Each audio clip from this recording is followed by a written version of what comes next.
নমস্কার বন্ধুরা, রান্নায় বাঙালিয়ানায় আপনাদের স্বাগত। আমি প্রিয়াঙ্কা আজকে ফুচকা রেসিপি নিয়ে আপনাদের কাছে হাজির হয়েছি। 1 কাপ আটা দিয়ে দেখতে পারবেন যে একবারে খুব সুন্দর দোকানের মতো ফুচকা বানিয়ে দেখাবো। আর ফুচকা যে ভালোভাবে ফোলে না বা এই যে নরম হয়ে যায় ফোলার পরে, এইগুলো যে কেন হয় সেই ভুলগুলোও আমি তুলে ধরবো এই ভিডিওর মাধ্যমে। পুরো রেসিপিটা দেখতে থাকুন বন্ধুরা। প্রথমে আমি এখানে নিয়েছি শুকনো লঙ্কা 6 থেকে 7টা। প্রথমে শুধু শুকনো লঙ্কায় একটু শুকনো খোলায় ভেজে নিতে হবে, কারণ এর সাথে জিরে দিলে কিন্তু ভালো বেশি ব্লেন্ড হয়ে যাবে, তখন সেক্ষেত্রে সেটা টেস্টটা ভালো লাগবে না। চিলি ফ্লেক্স কিছুটা বানিয়ে নিলাম আর কি শুকনো খোলায় ভেজে। এরপরে আমি এখানে 2 টেবিল চামচ গোটা জিরেকে খুব সামান্য হালকা একটু সেন্ট বেরিয়ে গেলেই এটাকে একটুখানি তুলে নিয়ে ঠান্ডা করে নিয়ে লবণ দিয়ে একটু সামান্য লবণ দিয়ে একবারে গুঁড়ো করে নিয়েছি জিরে গুঁড়োটা। মশলা বানানো হয়ে গেল। এরপরে আমি তেঁতুলটাকে জলে গরম জল দিয়ে 10 মিনিট এখানে রেখে দিয়েছি একপাশে। এরপরে দুটো সেদ্ধ আলুকে খোসা ছাড়িয়ে নিলাম। খোসা ছাড়িয়ে নিয়ে এরপরে এগুলোকে হাত দিয়ে খুব ভালো করে চটকে নিতে হবে। এখন আমি এতে দিয়ে দিচ্ছি সাদা লবণ, সাদা লবণ দিলাম এখানে। আর দিয়ে দিচ্ছি 1 টেবিল চামচ জিরে গুঁড়ো, যেটা ভাজা জিরে গুঁড়ো বানালাম, আর কিছুটা চিলি ফ্লেক্স, যেটা ভাজা শুকনো লঙ্কাটা। এরপরে কিছুটা পেঁয়াজ, কিছুটা শসা কুচি, কিছুটা এখানে কাঁচা লঙ্কা কুচি, এগুলো স্বাদ অনুযায়ী লঙ্কাটা দেবেন। আর সেদ্ধ মটর দেবেন, এখানে খেতে ভালো লাগবে। আর কাঁচা ছোলা দিলে বেশ টেস্টটা বেশি ভালো হয়। আর কিছুটা ধনেপাতা দিয়ে, আর এই যে তেঁতুলটা যে ভিজিয়ে রেখেছিলাম, এটা একটু হাত দিয়ে চটকে নিয়ে অল্প পরিমাণ এখান থেকে তেঁতুলগুলা জল নিয়ে এই আলুটার মধ্যে দিয়ে দিচ্ছি। আলুটার মধ্যে দিলে টেস্টটা অনেক সুন্দর হয়, একদম দোকানের মতোই খেতে হবে। এরপরে এখানে দিয়ে দিলাম বিট লবণ দিয়ে ভালো করে মেখে নিলাম।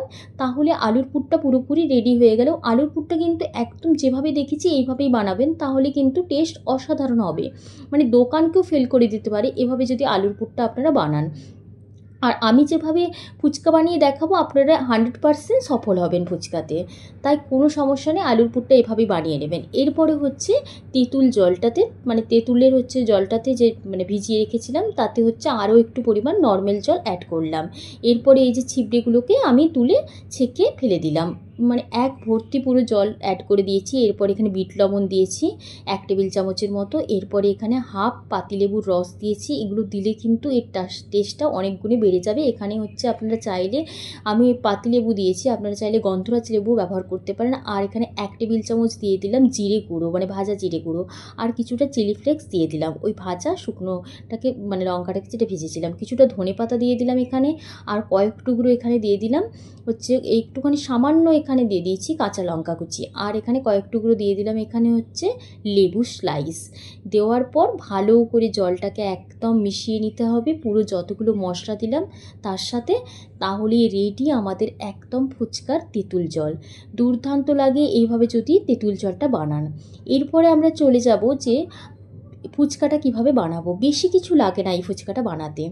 1 কাপ আটা, আমরা যে আটার রুটি খাই সেই আটা 1 কাপ নিয়ে নিলাম। আর হাফ কাপ, তারই হাফ কাপ, সেই কাপটার মাপেই নেবেন, যে কাপটা নেবেন সেই কাপটার মাপে হাফ কাপ নিয়েছি এখানে সুজি দিয়ে ভালো করে শুকনো উপকরণগুলো মাখিয়ে নিলাম। লবণ, বেকিং পাউডার, তেল কিচ্ছু লাগবে না এখানে।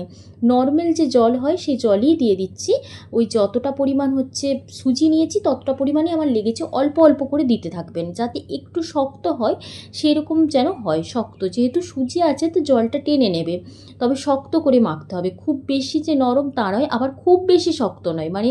যেরকম আমরা ডোটা আটা রুটি করলে মাখি, সেই ডোটার থেকে একটু শক্ত। আর অনেকক্ষণ ধরে 3 থেকে 4 মিনিট ধরে এভাবে মাখতে হবে। একদম দেখবেন গাটা পুরো মসৃণ হয়ে গেছে, দেখতে পাচ্ছেন। এভাবে আবার এভাবে লম্বা লম্বা করে এভাবে করেও মাখতে পারেন। খুব ভালো করে মেখে নিতে হবে 3 থেকে 4 মিনিট। এখন আমি দেখিয়ে দিচ্ছি যে কতটা শক্ত হয়েছে। দেখতে পাচ্ছেন যে আমি একটুখানি হাত দিয়ে চাপ দিলেই একদম একটু শক্ত করে হাত দিয়ে চাপ দিয়ে ঢুকে যাচ্ছে। তবেই এভাবে ঢাকা দিয়ে 10 মিনিটের বেশি রাখার কোনো প্রয়োজন নেই। এরপরে আবারও 30 সেকেন্ড এটা মেখে নিতে হবে।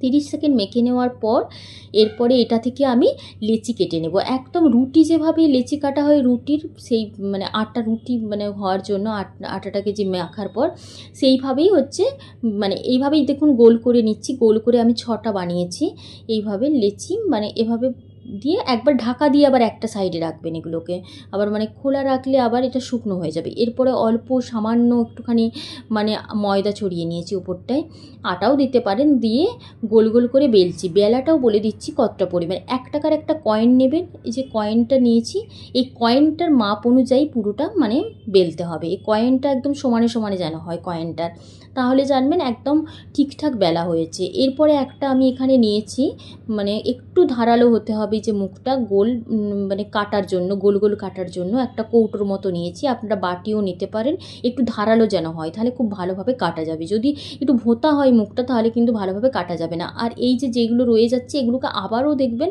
মানে খুব ভালো করে এই যে চটকে নিলাম হাত দিয়ে, দিয়ে আবারও এগুলোকে গোল পাকিয়ে একই প্রসেসে এভাবে মানে বেলে করে নিতে পারেন। এভাবে করলে কি হয়, দুটো পিঠই খুব সুন্দরভাবে ফুলে যায় আর হচ্ছে হালকা হয়, মানে এই মানে ফুচকাটা হালকা হয়। এরপরে হচ্ছে একটা এখানে সুতির কাপড় নিয়ে নিচ্ছি। সুতির কাপড়ে যেদিকটায় দিচ্ছি, এই যে প্রথমে দিলাম ওই সুতির কাপড়ে ওই সাইডটা পুরো হচ্ছে মানে একটুখানি ভিজিয়ে দিয়েছিলাম, ভিজিয়ে অর্ধেকটা ভিজিয়েছি আর অর্ধেকটা শুকনো আছে, মানে ওপরের দিকটা শুকনো থাকবে, তলার দিকটা ভিজে কাপড় হবে। ভিজে কাপড়টাকে মানে ভিজিয়ে তারপর একটুখানি ভালো করে ওটাকে জলটা ঝরিয়ে নিয়েছি চেপে। এরপরে হচ্ছে এর ওপরে দিয়ে দিলাম হচ্ছে শুকনো কাপড়টা, ওইগুলো দেওয়ার পর পাপড়িগুলো। এরপর তেলটা বলছি, তেলটা হচ্ছে একদম মাঝারি আঁচে এই তেলটাকে ফোটাতে হবে, মানে তেল বেশি মানে হাই ফ্লেমে ফোটানোর দরকার নেই। এরপর যে তলার দিকটা তলায় থাকবে তেলে, আর ওপরের দিকটা ওপরেই থাকবে। আর যেইটা প্রথম যেই মানে গোল এটা বানিয়েছি গোল যে লেচির মতো লুচির মতো, মানে এই লেচিটাকে মানে তৈরি করে ছোট্ট যেটা, সেটা তলার দিকে থাকবে। আর সে প্রথমেরটা প্রথমেই দেবেন, মানে যেটা পরের পর দিতে থাকবেন। মিডিয়াম ফ্লেমে এগুলোকে একটুখানি যে তেলটাকে ছড়িয়ে ছড়িয়ে না, এটা ছড়িয়ে ছড়িয়ে দিলে ওপর দিকে দেখবেন একদম গোল গোল বলের মতো ফুলে যাচ্ছে। একই রকম সবগুলো হবে দেখতে, এইভাবে করলে একই রকম প্রত্যেকটা ফুচকাই ফুলে যাবে।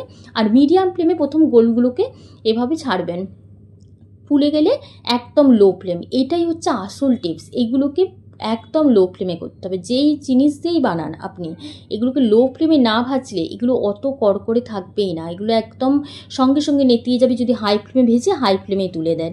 এগুলোকে একেবারে ধরে ধরে যেরকমভাবে সিঙ্গারা মানে মুচমুচে করার জন্য হালকা তেলে দিয়ে তারপরে আস্তে আস্তে, তবে এটা একটু মিডিয়াম ফ্লেমে রাখতে হবে, কারণ যেহেতু এগুলো ফোলার ব্যাপার আছে সেহেতু মানে তেলটাকে মিডিয়ামেই রাখতে হবে, না হলে ফুলবে না আবার। এই মানে এই লুচিগুলো ছোটো ছোটো লুচিগুলো এগুলো আবার ফুলবে না।